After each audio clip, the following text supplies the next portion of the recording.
Today, we're going to take a look at some of the various ways that we can style our text. We'll look at using fonts. We'll take a look at using color and letter spacing and size and lots of things like that. Let's open up our editor, and we have the name NetTuts.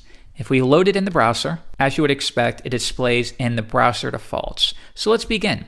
I'm going to go to style.css, and I'm going to target all H1s on the page. And the first thing is, to make it easier to read, just for our demo, we're going to set it really tall to 60 pixels. Reload, and why don't we set it even taller, 120. There we are. Next, again, just for the demo, let's align it on the page, like so. And we'll then apply some margin top, just to get a nice layout so that we can have some fun with this. First, you already know how to change the font by doing font family. And here you can see we have lots of options. If we want monospace, this is a good font choice when embedding code. Reload, and now you can see a monospace font is where every single letter is the exact same width. Select these, you can see that that highlighted section is the exact same width each time. Another option is to use something like Helvetica. Reload, and if the computer has the Helvetica font installed, it will use that. Another option is Arial, which is almost identical. You probably could barely tell the difference. And we've learned that if we do sans serif, the browser will automatically choose a font of that style. Another option would be to use a generic font like Cursive. Reload, and now you're going to get a fancy font. And note that it's not a specific font. It's not the cursive font. It'll simply instruct your browser to use any font that's installed on your computer that matches the cursive style. Now, it's important to note that you're not doing print here. So just because I bought a really amazing font does not mean I can then use it on my website. Because remember, you're not transmitting fonts with your website. If it works on your computer, that does not mean it will work on another person's computer. Now, that does not mean you can't use custom fonts. It just means you can't assume that the person browsing your website is going to have the same fonts installed that you do. Now, we'll come back to that shortly. Next, let's take a look at letter spacing. But before we do, I'm going to bring this back to sans serif. Print designers know that they often tweak the spacing between each letter. And we can do that in CSS as well. Letter spacing. Now, we can set this to a positive or a negative value. Positive, maybe 5 pixels. You could do something huge, like so. And you can even do a negative value. It's quite common and stylish to do -1, which pushes it together ever so slightly. Remember, depending upon the font size, you may be able to get away with a little more negative spacing. So with an H1, -5 doesn't look that bad. However, if you did P, letter spacing -5, and let's go ahead and add that on, like so, you'll see that that looks awful, of course, because the font size is much lower. So with a P tag, you might even want to keep that to its defaults. I'll go ahead and get rid of that, and the associated paragraph as well. Now next, we of course can adjust the color of our font. So if you'd like to do a grayish color, you can specify it like so. So now we know that we can manipulate the size of our font, the family, the spacing, the color. You can even do things like text transform. And then if we want to set it to uppercase, what this will do is, regardless of the text within your markup, it is going to render it as all caps. Even if this letter is lowercase, it's still going to be rendered as uppercase. Alternatively, we can change this to lowercase, and that's going to do what you would expect. That's a nice little effect when you want to adjust the styling of your entire website. Maybe all headings in the sidebar need to be capital. This is a nice way to do it. Next, let's take a look at just a couple fun CSS3 properties that are just recently becoming available to us in the last year or so. We can use a text shadow. This is pretty fun. Now, this is a little more complicated. It accepts a few values. The first one is going to be the X offset. So why don't we do big values, 5 pixels. The next value will be the Y offset, and we're going to push it down. So when I say 10 pixels, we're pushing a shadow down 10 pixels. The third value is going to be how much blur should there be. Again, I'm going to set that to 10. And the final value is going to be what color. Let's do an obnoxious color like red. If I load the page, now you can see this is pretty neat. Even though it looks bad, we've added a shadow with pure CSS.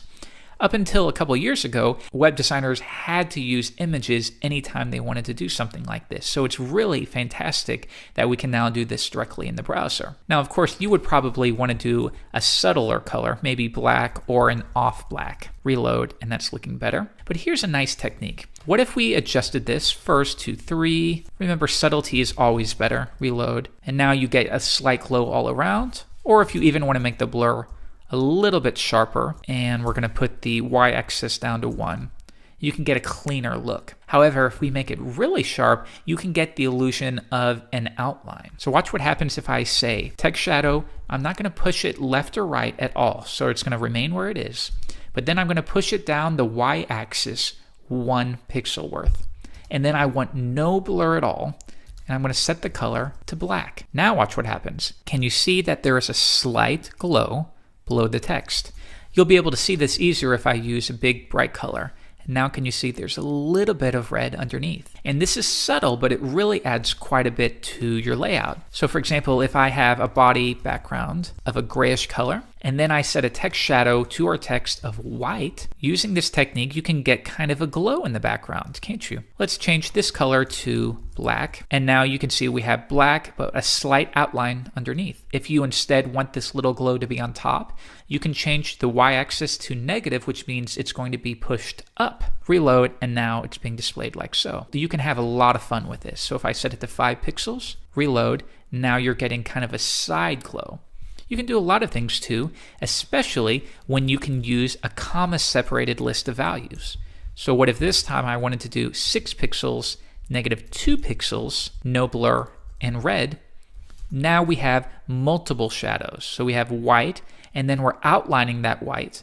And notice I do one more than each, because if I did something like 4 and -1, it's going to be covered up and you'll barely be able to see it.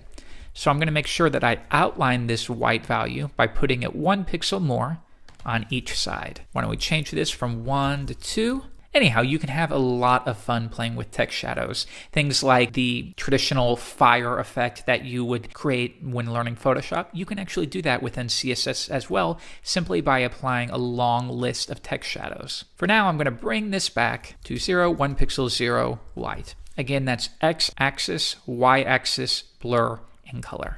Now another option that we have for styling our text is the font variant property. You can change it to things like small caps, where it'll make it a capital, but it'll use small caps. And if you've used Photoshop before, you'll be familiar with this effect. Other values that you might like to use: inherit, which will receive the default font variant from its parent. Most of the time though, you would only use font variant if you're going to do small caps. Now let's take a look at how we can use custom fonts, and I'm going to show you the easiest way, which is by using the Google Font API. If we browse to google.com/webfonts, you can see that we have a huge list of fonts. Now, I will warn you, they're not always the greatest fonts ever made, but you can find some nice stuff. In this case, let's look at something that's very noticeable that it's a custom font. So I'm going to scroll down and let's find something maybe like this. This obviously is not a default font. So I'm going to click Quick Use. And if I scroll down, you'll see that it gives us the option of adding a link element to our HTML that links to this font. And then you can see to use it, it's as simple as creating a font family property and passing in the value. Copy this. Next, I'm going to paste it in. And because we're going to be relying on this font, I'm going to place it before my base style sheet. Now you'll note here type equals text/CSS. This is something that you'll see quite a bit, type equals text/CSS. However, it's not important. The browser will default to that anyway, so it's a little bit redundant. You don't need to use it. You could remove it here as well, and you're going to get the exact same effect. All right, so now let's use it within our style sheet. We can go back and copy this sample right here and replace it.